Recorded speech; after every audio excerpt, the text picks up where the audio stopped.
February is the season of love, and hence I am here with my top 5 romance recommendations.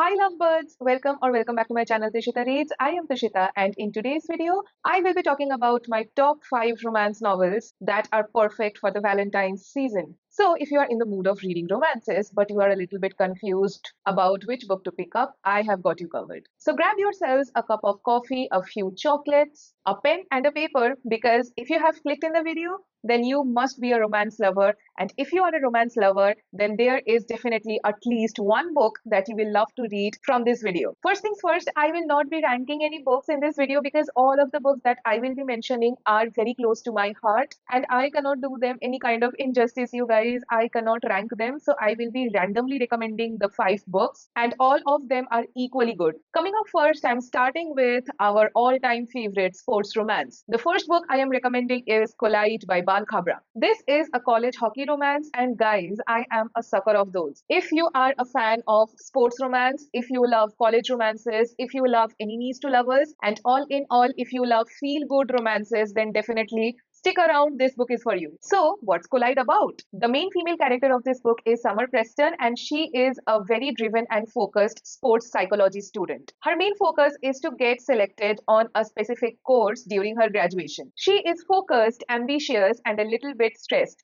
Totally relatable, right? Then there's our main male character, Aiden Crawford, the charming and the charismatic captain of the college hockey team. Think golden retriever energy in human form. That's Aiden Crawford for you. Their paths cross when Summer is forced to work on a project related to the hockey team, and Aiden is also forced to work with her, putting each of them directly in each other's orbit. But the twist is, Summer hates hockey. She does not want herself to be associated with anyone related to hockey, and on the other hand, Aiden is solely focusing on his career as a player. Even though the sparks start flying, these two people cannot stand each other. But because of the project, they have to. Now, you might think, why is this girl recommending this book? Why is this book so great? So let me tell you, first off, the characters. Aiden is the loveliest person I have seen as a character in a romance novel. He is supportive, he is funny, and he has the perfect blend of confidence and sweetness. Summer, on the other hand, is the grumpy character, but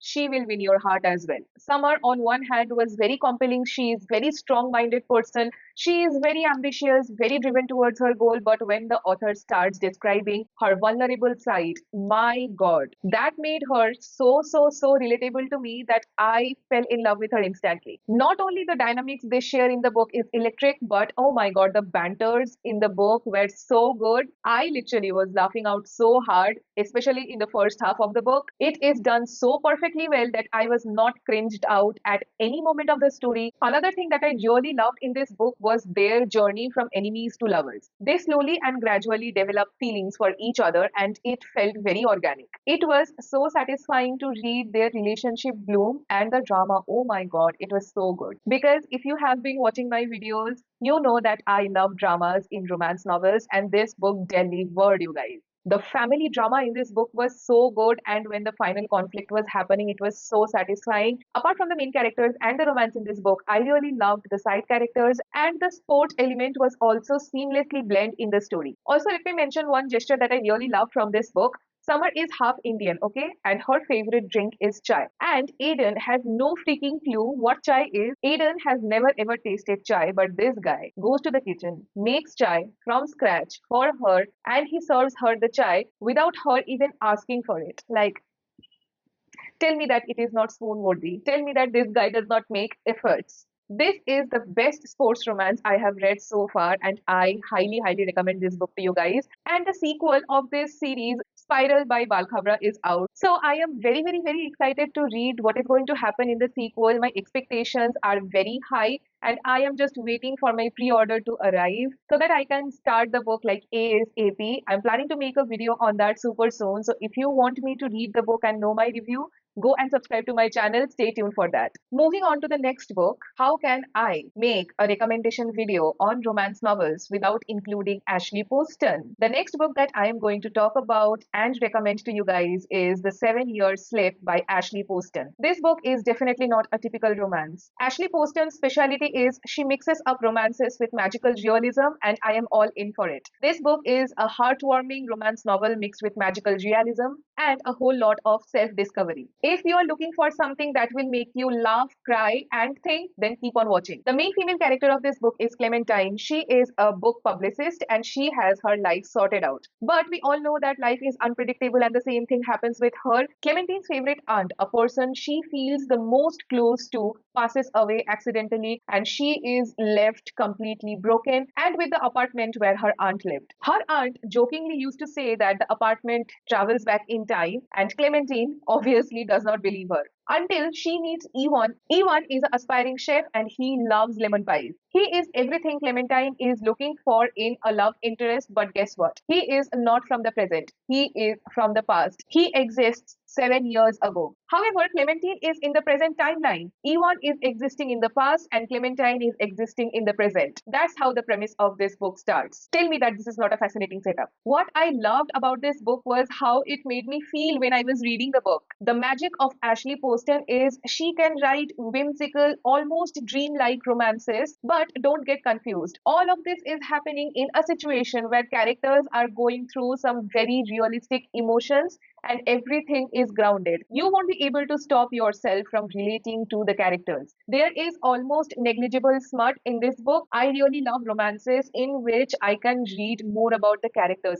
The book has to provide something beyond the romance, and this book was exactly it. Clementine's journey of surviving through the grief that she was facing after her aunt passed away, and on the other hand, Ivan also struggling to become a chef. Also, I have to say this, Clementine steals the show in this book and I have no complaints. Another reason why I really loved this book was because I have never read a romance with magical realism element in it, and it was so unexpected. When I read the blurb of the book, I was literally confused. And when I started reading the book, when I started understanding what was happening, my mind was completely blown. The apartment in which the whole premise of this story is feels like a character itself. The apartment was so vividly described that I can imagine every nook and corner of the apartment, and I really loved that. So, if you are planning to read a slightly different romance novel, then definitely you can give this book a try. Not only the romance is swoon-worthy, but this book has a lot to offer apart from romance as well. Definitely check it out. Now, let's talk about the third book that is still fresh in my mind because I have just finished reading the book.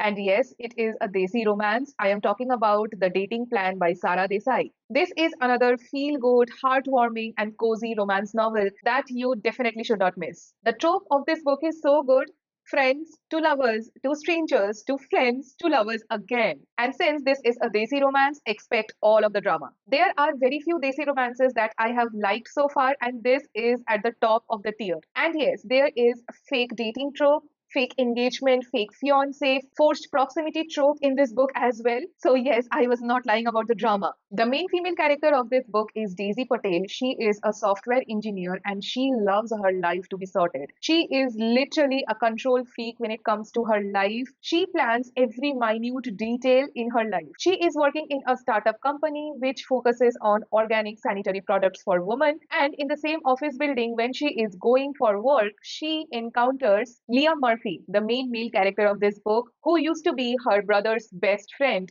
but he had been MIA for the last 10 years. Daisy is literally furious on him because he ditched her on her most important day, and that is prom night. And Liam has some very strong reasons for that because guess what? Daisy is the only girl he has been in love with, and the same goes with Daisy as well. Both of these people have never literally moved on from each other, and because of that, they are very insecure about being in a relationship. Literally, chaos starts happening when these two people meet after 10 years for the very first time when they're grown ups, and they end up saying that they are fiancés. Trust me, both of them are getting benefited by this. Daisy does not want to settle down with any random guy her family chooses for her. And on the other hand, Liam's grandfather has made a will in which he has stated that if Liam does not get married within his birthday, then he will not be getting the whiskey distillery. That is their family business for 300 years. So guess what? They strike a deal. Both of them will get fake married and they will end their marriage after 1 year,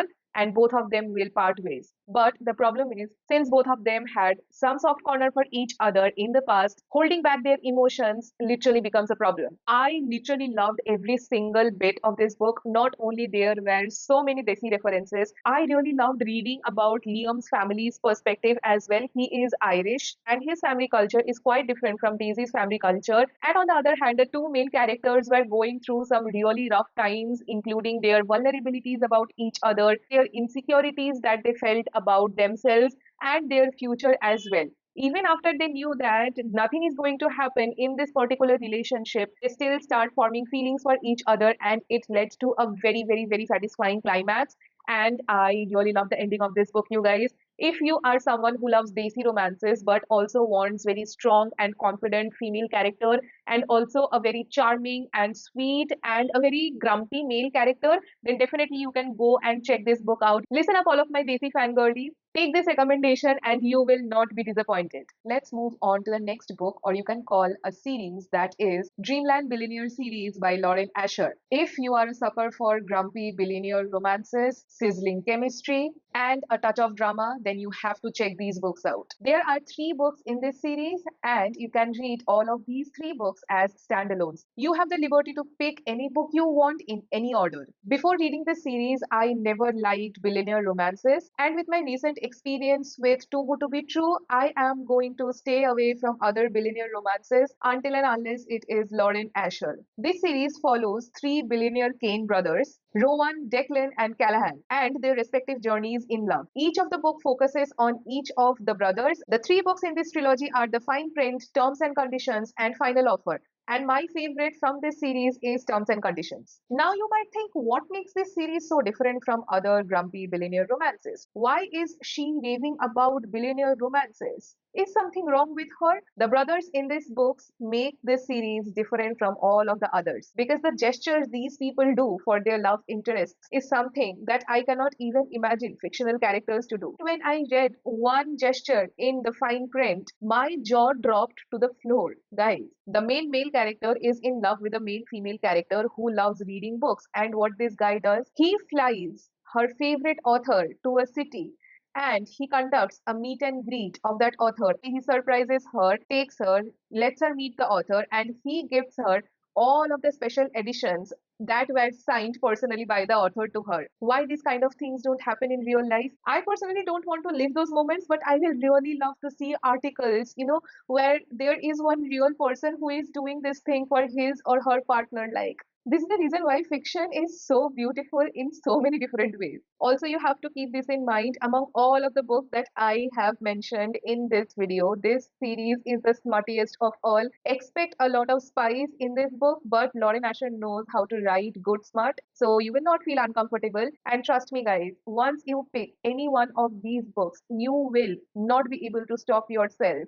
You will end up finishing the books. I am not going to talk more about the individual characters because I feel that it is one of those series where you go as blindly as possible. That will enhance your experience much more. And the last and final book that I will be recommending in this video is The Things We Leave Unfinished by Rebecca Yarros. Grab some tissues because this is a emotionally wrecking novel. This book will break you. This book will make you feel not only happy but sad, frustrated, angry, and all of the emotions that a person can feel. Listen to what I have to say about this book. The Things We Leave Unfinished talks about two love stories that are happening in two timelines. The main female character in the present timeline is Georgia Stanton, and she is starting over after a very messy and public divorce. She finds herself back home and she is given a task to finish her great grandmother Scarlett's unfinished manuscript. And guess what? Scarlett is the main female character of the romance story that is going on in the past.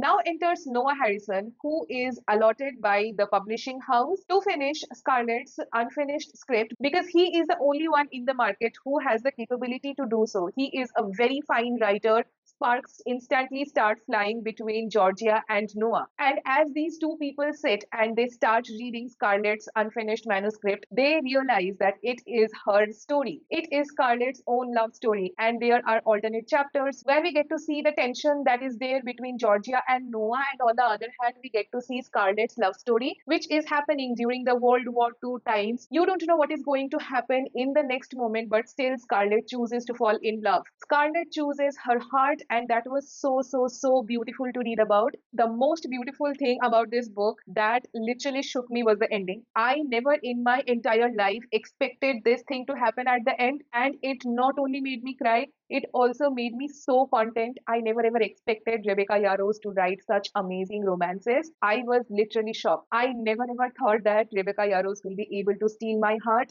but here we are. The Things We Leave Unfinished is one of the best romance novels I have read in my entire life. And I highly recommend everyone to read this book because guess what? It is not just the romance. The two main characters of this book are so beautiful, especially Scarlett.